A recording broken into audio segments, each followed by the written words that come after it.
one of them. I only needed one of them. And in this instance, they're both there, look, P and E, so I was quite happy with that. That's rule 3.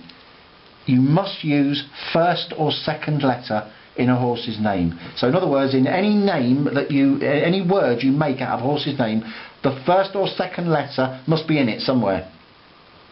Rule 4. Now this is a very, very clever rule, this, and it works brilliantly at times, but it's a rule that you don't always need, but I'll explain it to you. In the case of picking out penitent, it was an absolute doddle. I mean, I didn't need to work hard. I found it, I backed it, it won. I enjoyed my word, you know, I enjoyed the race. Rule 4 says any letter in a horse's name, or any letter you add out of your 3 or 4, depending wherever it is, you know, any letter you add or any letter already present in the horse's name can double without forfeiting a letter. So I'll explain what I mean by that. In the word penitent, I mean, I didn't need it in this instance, but I could have actually doubled any letter in that word penitent. So I could have doubled the P, I could have doubled the E, I could have doubled the N if I wanted. I didn't need to. If you know, when I added my 4 letters, if I'd have wanted to, I could have doubled any of those letters that I'd added. So if I wanted to double C, O, R or S, I could have done. I didn't need to in this instance because I just didn't. I mean, I used the full scale of my 4 letters to make the word corpse, and that was it. And that's another important thing. You have to use the full amount of your letters. So on line 4, there was 4 letters to add, and they have to go in. You can't use 3 and then think, well, I'll keep that one out. You must add your 4 letters. That's part of the rules. If it had been on line 3, I would have had to have added 3 letters. That's part of the rules. Where the doubling comes into its own is sometimes you can double a letter in a horse's name and save yourself one of your letters to make your word. It actually enables you to make the anagram in the horse's name and sometimes save a letter.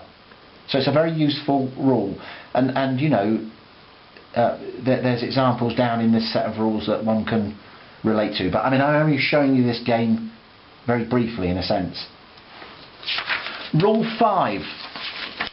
Similar sounding letters. Now, in the Chinese philosophical way of thinking, some letters sound the same, so they are the same, and I'll give you an instance.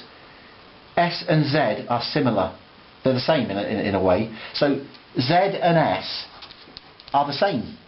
So a word like sado can be spelt S-A-D-D-O or Z-A-D-D-O. G and J are the same. So a German could be spelt with G, or it could be spelt with a J, it doesn't matter.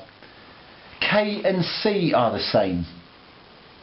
Again, it's another rule that allows you to have flexibility in your word making. We didn't need it in this instance, but it's there, it's one of the rules. Rule 6, and this is the last rule. Singular or plural apply. Now I'll explain this. I made the word corpse, but I could, if I'd have wanted to, made a corpse. I couldn't have done because I only had 4 letters and that would have been an extra letter. But singular or plural means, you know, if you're making the word asado, you can say asado, sados. Or if you're making the word a corpse, you can say a corpse, corpse, or corpses. Singular or plural apply on every aspect of this game. So, you know, police, a policeman, policemen, the police. In this instance, you can actually use the in front of it if you needed to. It's all down here in the rules. We didn't need it in this particular case because it was quite simple. But they are the 6 rules that you have to adhere to when you play this very unusual word game.